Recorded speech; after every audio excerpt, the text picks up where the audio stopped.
అర్థం కాదు ఏంటి అంటే 70 ఏళ్ళ నుంచి ఎవడో వెళ్ళింది ఫస్ట్ ఈయనే వెళ్ళాడు ఇప్పటి వరకు. ఇప్పుడు చాలా మంది మాట్లాడుతూ ఉంటారు మేము అంత చేసాం ఎంత చేసాం అని చెప్పి. అసలు ఈయన చెప్పేదాకా ఉత్తరాంధ్రలో ఉద్దానం అనే ఒక ఏరియా ఉంది, అక్కడ కిడ్నీ వ్యాధులు ఉన్నాయని తెలియదు ఎవరికి.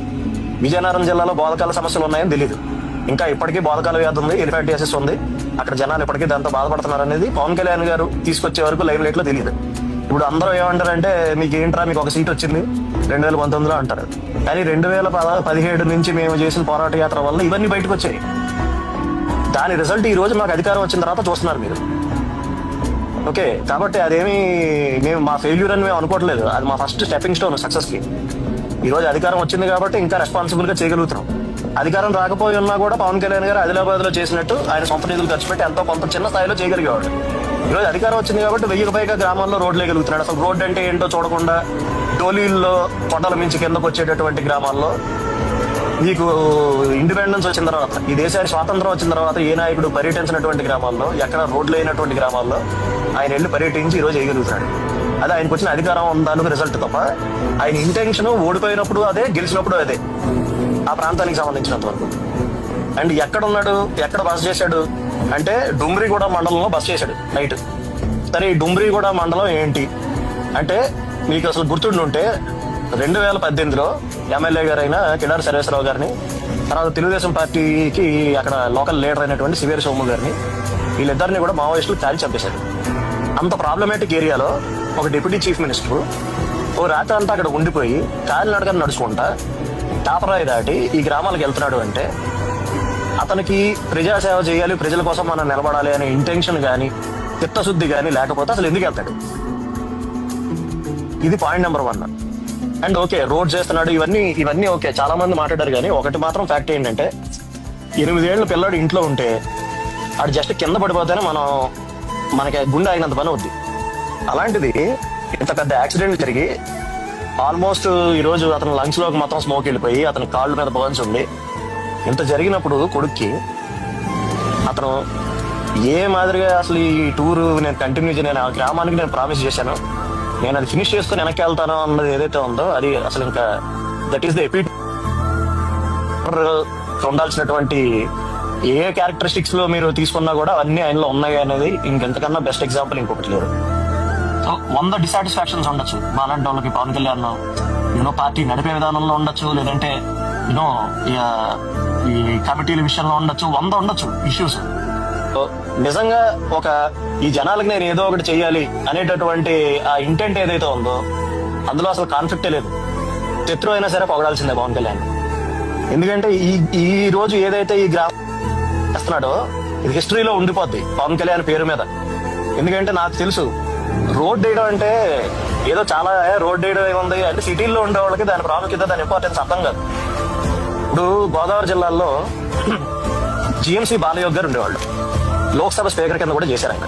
అన్ఫార్చునేట్లీ ఆయన హెలికాప్టర్ యాక్సిడెంట్ లో చనిపోయాడు. మీరు ఇప్పటికే అమలాపురం చుట్టుపక్కలకి వెళ్ళని దేవుళ్ళ చూస్తారు బాలయోగ్ గారిని. ఎందుకు? కొన్ని లంక గ్రామాలకి రోడ్లు వంతెనలు వేశారు ఆయన. ఆయన పేరు చరిత్రలో ఉండిపోయింది అలాగా. మీరు ఇప్పటికీ కొన్ని గ్రామాల పాసలపూడి లంక ఇలాంటి కొన్ని గ్రామాలకు మీరు వెళ్ళండి. ఈ లంక గ్రామాలకు మీరు వెళ్తే జిఎంసీ బాలయోగ్ గారిని irrespective of community, cost, anything ఆయన ఒక దేవుళ్ళ చూస్తారు జనాలు. ఎందుకంటే వాళ్ళకి కావాల్సింది ఏంటి? యాక్సెస్. ఒక పక్కన ఒక కాకినాడ, అమలాపురం లాంటి టౌన్ ఉంది. ఆ టౌన్ కి వెళ్ళాలంటే పడవలో వెళ్ళాలి. సేమ్ ఈ రోజు వీళ్ళకి కూడా ఒక గర్భిణీ స్త్రీ ఉంది అంటే డోలీ కట్టి తీసుకురావాలి ఆవిడ. దారిలో డెలివరీ, మార్గ మధ్యలో డెలివరీ అయిపోతుంది. తల్లి బిడ్డ క్షేమంగా ఉంటారో లేదో తెలియదు. ఎవరికైనా ఒక చిన్న జబ్బు చేసిందంటే అతన్ని 2 మనుషులు మోసుకుంటూ రావాలి. ఇంకా మనం బతుకుతున్న ఇలాంటి సమాజంలో విశాఖపట్నం లాంటి మన రాష్ట్రంలోనే అతిపెద్ద సిటీకి దగ్గరలో ఉన్నారు ఈ జనాలు. వాళ్ళకి రోడ్ వేయడం, మన వీధిలో రోడ్ వేయడం ఒకటి కాదు, మీరు గుర్తుపెట్టుకోండి. వాళ్ళకి రోడ్డు వేసినందుకు చరిత్రలో మిగిలిపోతాడు, వాళ్ళ దృష్టిలో దేవుడి కింద మిగిలిపోతాడు పవన్ కళ్యాణ్. నీకు నమస్కారం బాబు, దండం పెట్టు. ఇంకో 50 ఏళ్ళ తర్వాత అయినా సరే ఎవడైనా వెళ్ళినప్పుడు చెప్తారు వాళ్ళు, ఎవడేసాడు రోడ్ ఉండేవాడండి ఆయన వేసాడు రోడ్డు అని చెప్తారు. సో ఒక హిస్టారికల్ థింగ్ చేశాడు ఈ రోజు. కాబట్టి ఇది ఏదో చిన్నగా తీసుకోకండి. వాళ్ళ లైఫ్లు ఎలా ట్రాన్స్ఫార్మ్ అవుతున్నాయి. ఎందుకంటే వాళ్ళకి 2 చాలండి, వాళ్ళకి ఏం అవసరం లేదు. తాగడానికి నీళ్లు, వాడు పైకి కిందకి రావడానికి రోడ్డు వేస్తే వాళ్ళ జీవితాలు సగం మారతాయి. సగం ఆరోగ్య సమస్యలకు మీకు గిరిజన గ్రామాల్లో వచ్చేది త్రాగునీరు వల్ల. అది ఒక్కటి సార్ట్ చేయండి, వాళ్ళకి ఆరోగ్యంగా ఉంటారు వాళ్ళు. సెకండ్ థింగ్, వాళ్ళకి మల్టిపుల్ మంచి మంచి ప్రొడక్ట్స్ ఉన్నాయండి. వాళ్ళ కాఫీ చాలా ఫేమస్. వాళ్ళ ప్రొడక్ట్స్ హిందుస్థాన్ యూనిలివర్ దగ్గర నుంచి, ఐటీసీ దగ్గర నుంచి వాళ్ళందరూ వచ్చి కొనుక్కుంటారు గిరిజన ప్రొడక్ట్స్. వాళ్ళకి లేనిదల్లా ఏంటి, యాక్సెసిబిలిటీ లేదు ఆ గ్రామాలకి. నీకు ఎప్పుడైతే కనెక్టివిటీ వస్తుందో డెఫినెట్ గా 10 మంది 20 మంది లేదంటే ఒక 2-3 హ్యామ్లెట్లు కలిపి వాళ్ళు ఎప్పుడైతే ఒక అగ్రికల్చరల్ క్లస్టర్స్ కింద ఏర్పడి వాళ్ళు ఎప్పుడైతే లాజిస్టిక్స్ చేసుకోగలుగుతారో వాళ్ళ జీవితాలు మారుతాయి. దానికి కావాల్సినటువంటి ఫెసిలిటేషన్ చేస్తున్నాడు పవన్ కళ్యాణ్ ఈరోజు.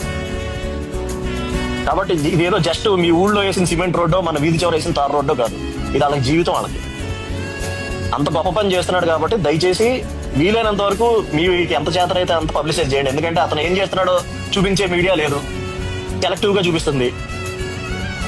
7 స్టూడెంట్ సెంటర్ లో ఉండాలరా అంటే 8:40 వచ్చిన పవన్ కళ్యాణ్ మీద 10 మంది తోసేస్తే అది చూపించే మీడియా ఉంది తప్ప 70 ఏళ్ళ నుంచి రోడ్లు లేని గ్రామాలకు రోడ్లు వేస్తున్నాడు పవన్ కళ్యాణ్ అని బ్యాన్ రైట్ రాసే మీడియా లేదు. ఆయనకున్న మీడియా మీరే. కాబట్టి దయచేసి మీరే మాక్సిమం పబ్లిసైజ్ చేయండి. మీకున్నటువంటి మీ వాట్సాప్ గ్రూప్స్ అంటారా, లేదంటే ట్విట్టర్ హ్యాండిల్స్ అంటారా, ఇట్లో పోస్ట్ చేయండి. పవన్ కళ్యాణ్ ఏం చేస్తున్నాడో చెప్పండి. అతను చెయ్యింది ఏం చెప్పక్కర్లా, అతను చేసేదే చెప్పండి. ఎందుకంటే నిజంగా గొప్ప పని చేస్తున్నాడు. 5 సంవత్సరాల్లో ప్రభుత్వం 90 కోట్లు ఖర్చు పెట్టిందండి వాళ్ళ రోడ్ల మీద. ఈరోజు పవన్ కళ్యాణ్ ఎంత శాంక్షన్ చేశాడు, ఇది చెప్పండి చాలు. మనం చెయ్యింది ఏం చెప్పుకోకర్లే, బాగా ఊదుకోకర్లే, ఫేక్ న్యూస్ ఫాస్ట్ ప్రాపగాండాలు చేయక్కర్లే. మనం చేసేది చెప్పుకుంటారా బాబు అంటున్నా అంతే. Thank you. గుడంబ.